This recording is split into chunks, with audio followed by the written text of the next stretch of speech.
Bonjour tout le monde! Dans un premier temps, je vais tout d'abord tenter de vous expliquer le concept de l'intelligence artificielle. L'intelligence artificielle, c'est la construction de programmes informatiques.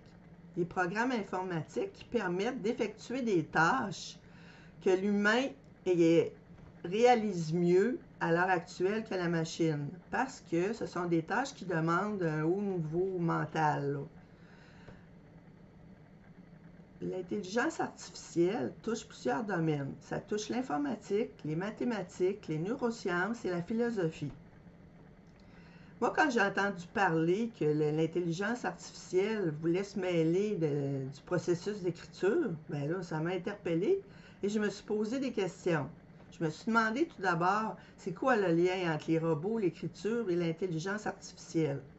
Ça va être quoi l'avenir des écrivains robotisés, puis ça va être quoi l'avenir des écrivains humains avec ça, là? Je m'appelle Carole Thibault et je suis écrivaine. Tout ce qui touche à la technologie, ça m'interpelle, surtout quand il est question d'écriture. Dans cette vidéo, je vais tenter de répondre aux 3 questions précédentes. L'intelligence artificielle, c'est basé sur les algorithmes. Les algorithmes, ce sont une suite d'opérations qui sont finies et non ambiguës. Puis ces opérations-là permettent de résoudre des problèmes. L'intelligence artificielle est de plus en plus présente dans nos vies. Puis on a vu il y a quelques années l'apparition d'assistants personnels intelligents, notamment avec Google, là. Le bidule auquel on pose des questions, qui cherche à notre place, là, puis en tout cas, ça a commencé un peu comme ça. Puis là, maintenant, l'intelligence artificielle s'intéresse à l'écriture. C'est quoi le lien entre les robots, entre l'intelligence artificielle et l'écriture? Bien, un robot, c'est un support ou une carapace physique de l'intelligence artificielle. L'intelligence artificielle, bien, elle est basée sur les algorithmes. Mais le robot, là, étant donné qu'il est composé d'algorithmes, ben, il va être limité. Puis en plus de tout ça, le robot en question, ben, il est dénué de jugement, là. Il n'est pas capable de juger, lui-là, là. Au niveau du futur des écrivains robotisés, ben, on peut dire que les robots sont capables d'écrire, mais ne sont pas capables d'écrire des textes ayant une valeur ajoutée.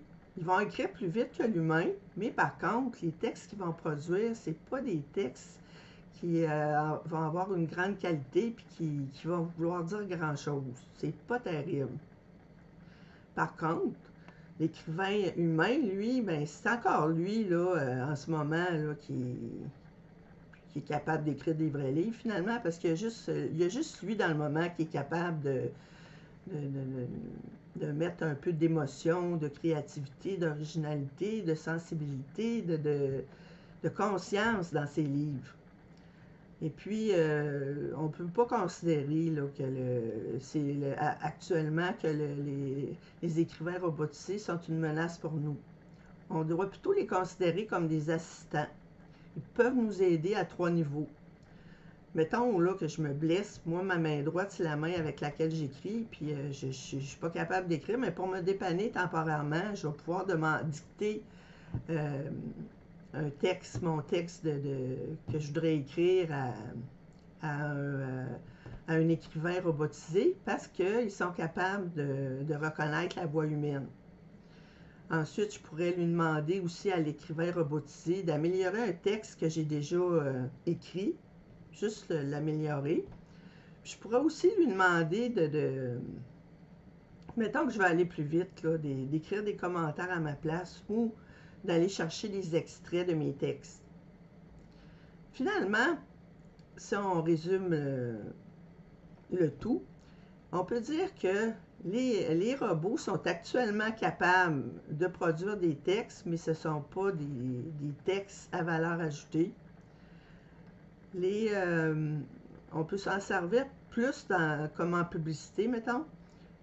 Les robots aussi sont limités.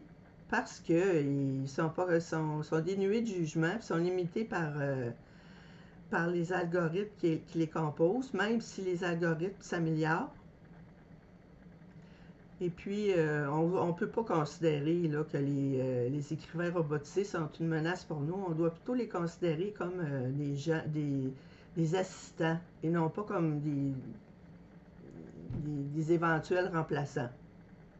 Alors, j'espère que ces informations-là vous ont été utiles. Et si vous voulez m'encourager, mettez un petit pouce bleu sous la vidéo et partagez-la.